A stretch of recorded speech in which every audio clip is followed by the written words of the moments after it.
What's up mga ka-Jangers? Welcome back sa aking YouTube channel. Kung bago lang po ay dito sa aking channel, ako po ang inyong ka-Jangers na si Erwin. At welcome po dito sa ka-Jangers TV, ang istorya ng isang jasaponer dito sa Pilipinas.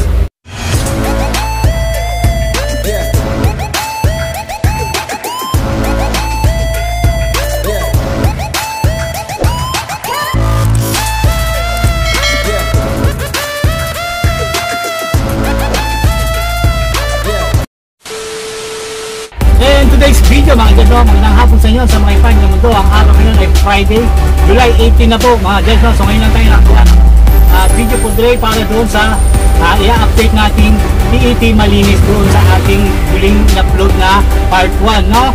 So ang oras na ngayon ay 1:50 na ng hapon, no? At Friday na mga ka-Jangers, no? So ngayon susundan na natin yung papatuloy na natin yung ito na yung part 2 mga ka-Jangers ng PET malinis doon sa ating nirerektahan. Dahil yung last upload ko sa isang kumpanya yon, Calabos B yung presyo na yon, so medyo mababa. So i-share ko sa inyo dito sa video to ay yung isa naman na kumpanya na pinagpilipiran ko na mas mataas doon, Calabos B mga ka-Jangers, no? So ayun, at huwag na natin yung patagkalin dahil matagal nyo na inaantay ito, halos 2 weeks na itong hindi ako nakapag-upload, no? So susundan na yan. Kung handa na kayo, hawak na kayo ng ballpen at papel, sisimula na tayo in 5, 4, 3, 2, 1. Lista nyo na yan.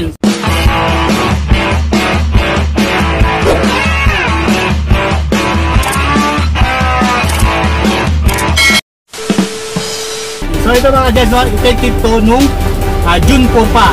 Ngayon July 18 na ngayon. So ito pa rin yung tumatagong presyo nila simula noon, wala pa silang abiso na bago, no? So kung handa na kayo, simulan natin sa presyo ng, punta na tayo sa yung sa mababang uri muna, no? So lahat ng babanggitin ko ay puro malinis lang kasi hindi sila kumukuha ng marumi doon sa kumpanya na pinagbibentahan natin, no? So yun, simulan na tayo sa PET malinis na bluish at yung may halong green, no? Ang presyo niyan doon sa ating rektahan ay 10 pesos per kilo doon, no? So punta na tayo sa pangalawa ay yung pet clean na class C, no? Ito yung mga sumusunod na pet clean nila na class C. Ito yung mga sumusunod, bote ng mantoyo, mantika, patis at suka. So kailangan yan malinis yan, walang matakip, label, yun, no? So ang presyo niyang PET white na class C ay 13 pesos per kilo. So punta na tayo sa pangatlo ay yung tinatawag na PET na printed. Hindi siya sticker, printed siya. So nabibili na yan. Ang presyo niyan ay 5 pesos per kilo mga ka-Jangers, no? So yun, punta na tayo sa pang-apat ay yung PET white na green. So PET green at saka neon. Yan, yun ang tinatawag na PET class B. Ang class B nila mga Jangers ay PET green at saka neon, no? So presyo ng PET green na malinis at neon ay 13 pesos per kilo, no? So ang pinakahuli ay ang PET white. So magkano ang PET white doon sa ating nirektahan ngayon ay 29 pesos na mga ka-Jangers doon. 29 pesos doon sa nirektahan natin. Pero Calabos B nasa 24 lang siya mga ka-Jangers, no? So sa last update ko 24 o 26 na. Pero dito sa update natin dito sa isang kumpanya na pinagkonektahan natin, 29 pesos pa hanggang ngayon yung PET nila mga ka-Jangers, no? So yan po ang presyo ng PET sa isa pang kumpanya na pinagpipilipiran ko. So itong kumpanya na to, hindi po sila bumibili ng mga marumi, no? Kailangan malinis na, kailangan binibili.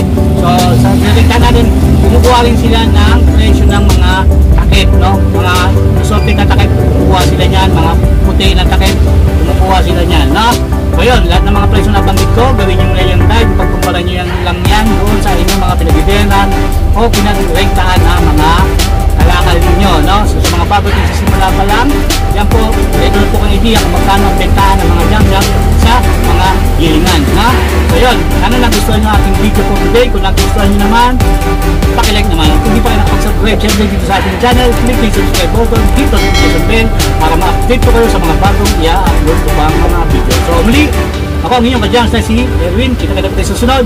See you on my next vlog. Bye-bye mga Jangers. Peace out, yo.